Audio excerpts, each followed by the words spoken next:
Now we can finally say that Drive to Survive was a documentary on the downfall of Daniel Ricciardo's career.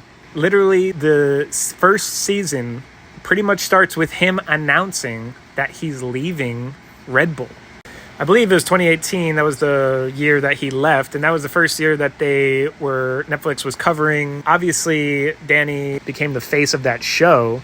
The problem is that his career was literally done before the show even debuted. As soon as he left Red Bull, that was it. He wasn't coming back from that. He ran from Max Verstappen, which, looking back, I mean, I guess you can't really blame him. Now all of his fans say, oh, you know, he just did it for the money. Back then they said that he left Red Bull because he wanted to win a world championship, and Red Bull was going to be favoring Max, pushing this young kid because they wanted the youngest world champion.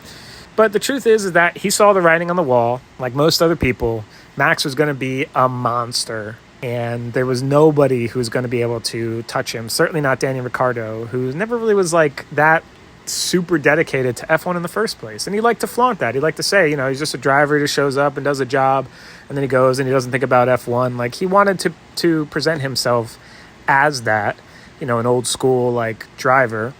But we see the consequences, and you see when compared to someone like Max or someone like Lando, who is completely obsessed with racing and with Formula One, you see the difference and you see how they perform.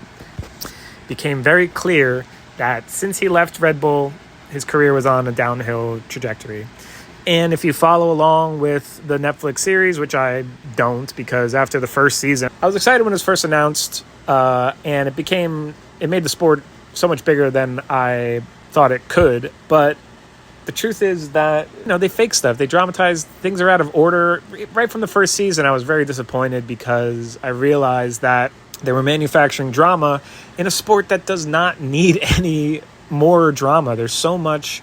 And as soon as you just let people into that world, people wanted to, learn more. And that's what the sport is. It is the drama. But anyway, looking back though now, we can see Drive to Survive. By putting Daniel as that primary character, you can watch it back now. Just watch the downfall of his career season after season. And I'm sure they'll have some big send-off. But the truth is, he's been on a farewell tour for a couple years now, pretty much coming back to Red Bull. They're paying him a lot of money, and he's not really producing. He was supposed to come in and stomp Yuki, just like he was supposed to come in and stomp Lando. And Lando obviously embarrassed him. Yuki is matching him, doing well. Toro Rosso, RB, they have plenty of problems as a team in general, but they're a feeder team for Red Bull. And Liam Lawson came in last year. He did great.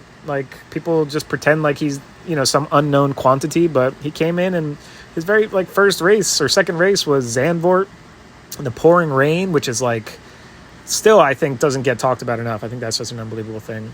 But yeah, Ricciardo, it's been fun, but the past few years have just been really difficult, and having to listen to his fans just rationalize, and the mental gymnastics that they do to explain every poor performance and why why he should still be racing because he brings in money. And like I said, when he first left Renault, it was, he's going to be a world champion. And then it's changed now, and now he should be back with Red Bull because Max really likes him, and he'll be, a clown for Max to laugh at. And it's crazy. And they still, say he brings in so much money, but, yet they should drop Checo for the same reasons. It's too much. I hope we get a little less from the Ricciardo fans. I'm sure they're going to jump to Oscar Piastri next, but at least Oscar is producing right now, so I don't see the problem with that.